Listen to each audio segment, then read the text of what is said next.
আসসালামু আলাইকুম প্রিয় মৎস্য চাষী ও মৎস্য উদ্যোক্তা ভাইয়েরা। আজকের এই ভিডিওটি হতে পারে আপনার মাছ চাষের সফলতার এক নতুন দিগন্ত।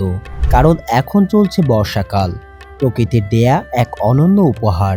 বর্ষার থই থই পানিতে ভরে উঠেছে খাল বিল জলাশয় আর পুকুর। এই সময়টাই হতে পারে আপনার মাছ চাষের জন্য সোনালী সুযোগ, যদি আপনি সঠিক পরিকল্পনা আর সঠিক জাতের পোনার ব্যবহার করতে পারেন। গত কয়েক মাসে অনেকেই খরার সময়ে পুকুরে মাছ ছেড়েছিলেন, কিন্তু পানির ঘাটতি, অক্সিজেন ঘাটতি, হঠাৎ তাপমাত্রার পরিবর্তন সব মিলিয়ে অনেকেই পড়েছেন লোকসানে। অনেকের মাছ মারা গেছে, কেউ কেউ পানির খরচ সামলাতে হিমশিম খেয়েছেন। এখনই সেই ক্ষতি পুষিয়ে নেবার উপযুক্ত সময়।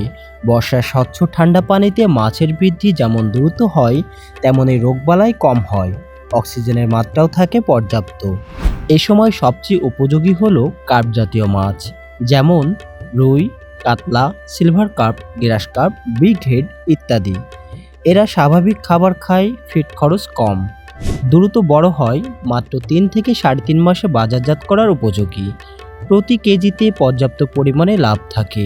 একজন চাষি ভাই গত বর্ষায় আমাদের কাছ থেকে চায়না সিলভার কার্প, কাতলা, জি3 রুই সহ বেশ কয়েক প্রকার বড় সাইজের পোনা কিনেছিলেন। সেই পোনাগুলি মাত্র 3 মাসে 3 থেকে 3.5 কেজি ওজনের হয়েছে। বাজারে বিক্রি করেও বেশ মোটা অঙ্কের মুনাফা অর্জন করেছেন। তার জন্য এবার আরও 3 গুণ পোনা কিনেছেন আমাদের থেকে। আমাদের হ্যাচারিতে বর্তমান সময়ে প্রস্তুত আছে সুস্থ সবল ও বড় সাইজের দ্রুত বর্ধনশীল কার্প জাতীয় মাছের পোনা।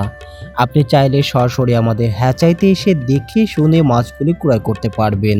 সেক্ষেত্রে থাকা খাওয়ার সুব্যবস্থা আছে, অথবা দেশের যে কোনো প্রান্তে পাচ্ছেন হোম ডেলিভারির সুবিধা। পুকুরের মাটি, পানি, আয়তন অনুযায়ী আমরা দিচ্ছি বিনামূল্যে পরামর্শ। আমাদের হ্যাচারির নম্বরে এখনই কল করুন। পোনা ছাড়ার আগে পুকুর ভালোভাবে পরিষ্কার করুন, আগাছা ও জলজ উদ্ভিদ পরিষ্কার করে পানির স্বচ্ছতা বজায় রাখুন। পুকুরে নেটিং করে মাছের সুরক্ষা নিশ্চিত করুন। মাঝে মাঝে পানির গুণাগুণ পরীক্ষা করুন, পিএইচ ও অক্সিজেনের মাত্রা দেখুন। মাছ চাষ শুধু একটি কাজ নয়, এটা একটা বিজ্ঞান, পরিকল্পনা ও সময় জ্ঞান। যত বেশি জানবেন তত বেশি লাভবান হবেন। আর একটি কথা সবসময় মনে রাখবেন, জেনে বুঝে মাছ চাষ, ফলন বাড়বে 12 মাস। ধন্যবাদ সবাইকে। পরবর্তী ভিডিওতে আবারও দেখা হবে। সে পর্যন্ত সকলে ভালো থাকবেন, সুস্থ থাকবেন।